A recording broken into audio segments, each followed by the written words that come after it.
Because it matters where you get your news. Get it first at abcnews.com. So what happens when your diet becomes your religion and your body is the temple deserving only the purest foods? John Stossel shows you now as you meet people so obsessed with healthy eating, it makes them sick. Everything here is organic.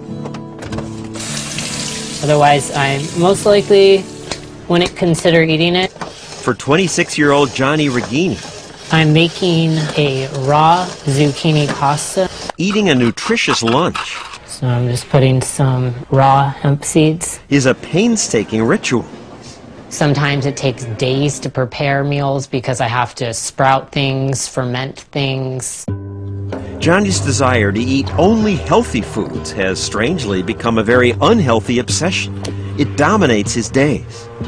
I'm at the point where I don't even want to shop at the grocery store for produce because I don't know how long it's been sitting out. It's losing its life force. It's dying. Yet Johnny knows that his eating habits are wrecking his life. I'm fighting tooth and nail to find some kind of balance between all these irrational thoughts. Charlotte Anderson, a 29-year-old Minnesota mother of 3, says she went through the same thing. It really turned into a huge problem, and I think that there are a lot of other people out there that have this issue. Food took over her life.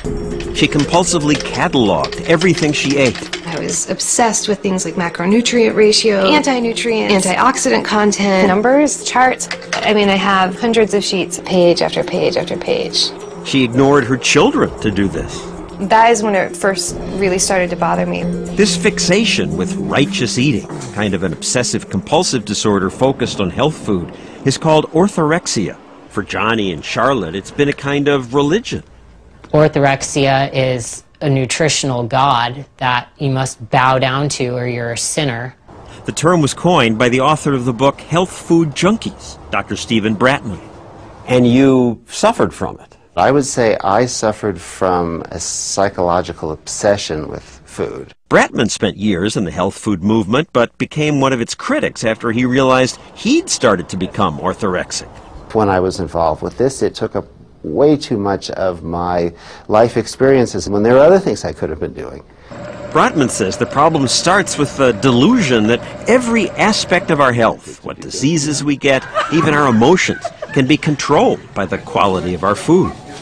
If you eat right, you can achieve perfect safety. People want to feel they can make choices that will keep them healthy. They want it desperately, and that pushes people into these more extreme kinds of healthy diets. For people like Johnny and Charlotte, says Bratman, orthorexia is a disease disguised as a virtue because society approves of health consciousness.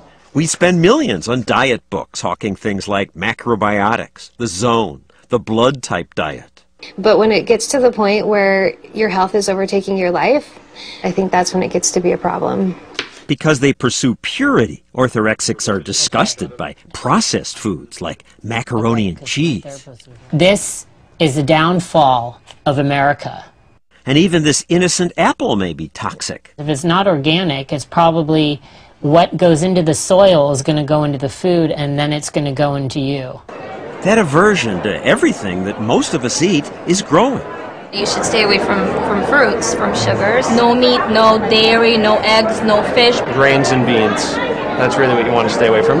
In June, all these people showed up at the New Life Expo in New York City. We do the wheatgrass and the sprout juice. Some of them do fine eating only things like sprouts, greens, and nuts, but other extreme dieters, like Charlotte, start to waste away because there's so little they can stand to eat.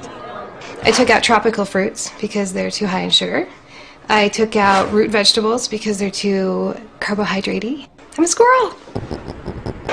Orthorexics, she says, can't eat at restaurants or friends' homes because who knows what's in the food.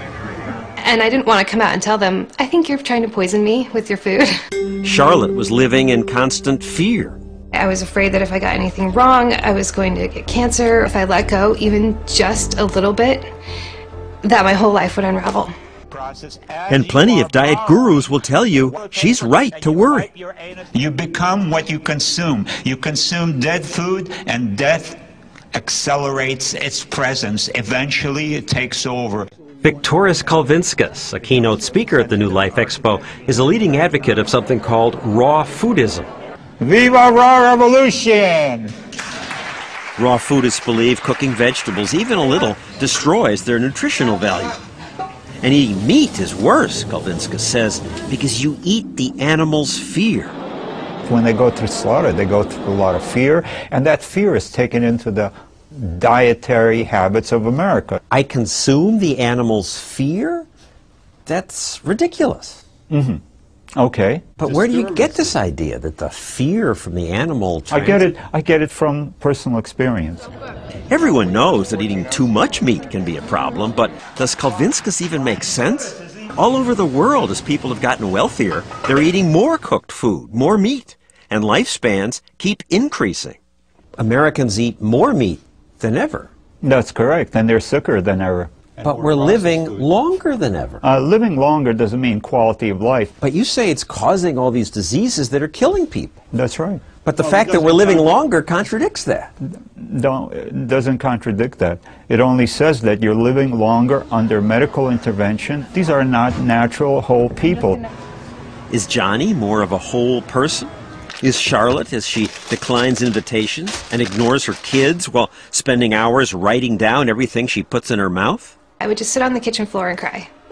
Orthorexia can kill. It led to this woman's death. What will happen to Charlotte and Johnny?